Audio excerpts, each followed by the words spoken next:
اردو مضمون کے معلم عمران محمود کی طرف سے آپ سب کو السلام علیکم۔ آج ہم اپنے سبق کا آغاز اردو کتاب کے صفحہ نمبر 1 سے کریں گے۔ آپ تمام طلباء طالبات اپنی درسی کتاب اردو کے صفحہ نمبر 1 کو دھیان سے ملاحظہ فرمائیے۔ آج کی یہ پہلی نظم چونکہ اللہ تبارک و تعالیٰ کی تعریف پر مبنی ہے تو اس نظم کو بھی حمد ہی کہا جائے گا۔ حمد کیونکہ خدا کی تعریف ہوتی ہے تو آپ سب اس خدا کی تعریف میں میرے ساتھ مل کر اپنے سب کو دہرائیں گے۔ آپ سب کی سہولت کے لیے میں بولا گیا مصرع ادا کرنے کے بعد ایک چند سیکنڈ کا وقفہ دوں گا تاکہ آپ میرے ادا کیے گئے الفاظ کو دوبارہ خود بھی دہرا سکیں۔ اس طریقے سے آپ کی دہرائی بھی ہوتی جائے گی اور سب کو تلفظ کو اور اس کی ادائیگی کو پیش کرنے میں آپ کو آسانی ہوگی۔ لہٰذا آپ تمام طلباء طالبات اردو کتاب کے صفحہ نمبر 1 کو کھول کے سامنے رکھیے اور میرے ساتھ نظم حمد کے الفاظ کو دہراتے جائیے۔ نظم کا پہلا مصرع تو سب کا مالک، آپ سب پڑھیں گے۔ تو سب کا مالک، سب کا خدا تو، بے آسرا ہم اور آسرا تو، بندوں پہ شفقت ہے کام تیرا، لیتے ہیں ہر دم ہم نام تیرا، تو نے بنائی یہ ساری دنیا، یہ خوبصورت یہ پیاری دنیا، حیوان انسان تو نے بنائے، شہر اور بیابان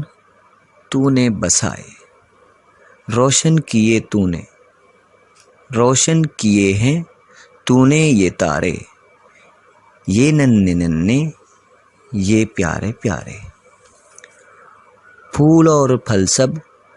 تو نے بنائے، باغوں میں تو نے پودے اگائے، تو نے سمجھ کو بڑھنا سکھایا، لکھنا سکھایا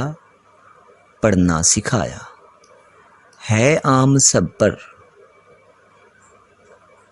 احسان تیرا، اختر کو یارب ہے دیان تیرا۔ نظم کے آخری مصرع میں شاعر نے اپنا تخلص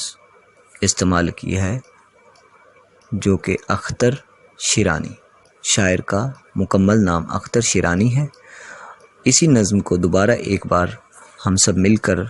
دوبارہ سے پڑھیں گے، لہٰذا میں دوبارہ اس نظم کو پہلے مصرع سے پڑھنا سٹارٹ کر رہا ہوں تو آپ تمام طلباء طالبات بھی میرے ساتھ دوبارہ سے پڑھیں گے۔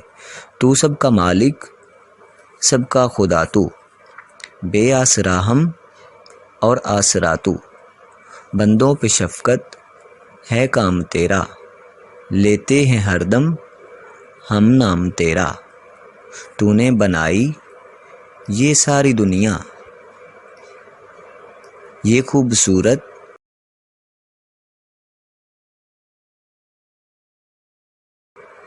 یہ پیاری دنیا، حیوان انسان تو نے بنائے، شہر اور بیابان تو نے بسائے، روشن کیے ہیں تو نے یہ تارے، یہ ننھے ننھے یہ پیارے پیارے، پھول اور پھل سب تو نے بنائے، باغوں میں تو نے پودے اگائے، تو نے سمجھ کو بڑھنا سکھایا، لکھنا سکھایا پڑھنا سکھایا، ہے عام سب پر احسان تیرا، اختر کو یارب ہے دیان تیرا۔ اختر شیرانی اس نظم کے شاعر تھے۔ اختر شیرانی نظم اور غزل کے مشہور و معروف شاعر تھے۔ یہ راجستھان انڈیا کا ایک علاقہ ہے، وہاں پیدا ہوئے تھے۔ 1905 آپ کا تاریخ پیدائش ہے، جبکہ آپ 9 ستمبر 1948 کو وفات پا گئے اور لاہور میں مدفون ہیں۔ آج کا یہ پہلا سبق نظم کے نام سے ہم نے حمد کے نام سے ہم نے مکمل کیا ہے۔ آپ تمام طلباء طالبات اس نظم کو گھر پر بیٹھ کے دوبارہ دہرائیں گے اور اپنے والدین یا اپنے بڑے بہن بھائیوں کو سنا کے اس میں جو بھی غلطی کی گنجائش ہوگی وہ ختم کریں گے، اور اس کو خوش خط بھی لکھا جائے گا۔ مندرجہ ذیل شیٹ پہ جو میں آپ کو دے رہا ہوں، اس میں مالک، خدا، شفقت، آسرا، بیابان یہ الفاظ دیے ہوئے ہیں، اور ان کے نیچے خالی جگہ دی گئی ہے، ایک کالم نما بنا کے اس میں جگہ خالی چھوڑ دی گئی ہے، تاکہ آپ تمام طلباء طالبات اس پر اپنی ورک شیٹ یا اپنی اسائنمنٹ سمجھتے ہوئے اس کو دوبارہ سے خوش خط لکھیں گے ان الفاظ کو۔ اس سے آپ کی خوش خطی اور ان مشکل الفاظ، یا مشکل تو نہیں کہا جا سکتا، مشکل کوئی لفظ نہیں ہوتا، اہم الفاظ کو آپ دوبارہ سے دہرا بھی سکیں گے اور ان کو اچھے طریقے سے خوش خط انداز میں لکھیں گے تاکہ آپ کی لکھائی بھی بہتر ہو سکے۔ اس کے بعد ایک اور ورک شیٹ بنائی گئی ہے جو کہ اللہ تعالیٰ کی بنائی ہوئی اشیاء جس میں لکھی جائیں گی۔ اس نظم میں بھی جیسے اللہ تعالیٰ کی بنائی ہوئی اشیاء کا ذکر ہوا، جیسے پھل پھول، پودے، باغوں کا ذکر ہوا ہے، تو یہ سب چیزیں جیسے اللہ تعالیٰ نے بنائی، اللہ تعالیٰ نے پوری کائنات تخلیق کی ہے، تو اسی طرح آپ کوئی بھی 10 اشیاء لیں گے، 10 چیزوں کا نام جو آپ خود سوچ کے لکھیں، اپنے کسی بہن بھائی سے مدد بھی لے سکتے ہیں، اور آپ نے ان 10 اشیاء کا نام، 10 چیزوں کا نام یہاں پہ لکھنا ہے، جو فہرست میں آپ کو دے رہا ہوں 10 تک کی۔ اس کے بعد سوال ہے کہ اللہ تعالیٰ نے ہمیں کیا کیا سکھایا ہے۔ ویسے تو ہم نے جو کچھ بھی سیکھا ہے اللہ تعالیٰ کی کرم اور اللہ تعالیٰ کی نوازشوں کی عطا ہے، مگر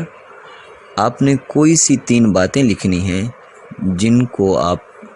اپنے الفاظ میں ہی بیان کریں گے کہ اللہ تعالیٰ نے ہمیں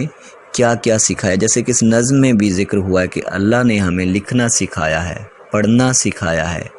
تو اور بھی بہت ساری چیزیں اور بھی بہت سارے کام جو اللہ تعالیٰ نے ہمیں سکھائے ہیں، آپ ان میں سے کوئی بھی 3 کام یہاں پہ لکھیں گے۔ اس کے نیچے ایک اور سوال دیا گیا ہے جس میں ہم وزن الفاظ یا ملتے جلتے الفاظ کہا جا سکتا ہے، اس میں ان کو قافیہ بھی کہا جاتا ہے، تو آپ کی آسانی کے لیے لکھا ہے کہ ہم وزن، اس میں 2 مثالیں بھی دی گئی ہیں جیسے نام، کام، تو اس کا تیسرا بھی کوئی لفظ آپ کو لکھنا ہوگا جو ان سے ملتا جلتا ہوگا، جس کی آخر پر الف اور میم آ رہا ہو۔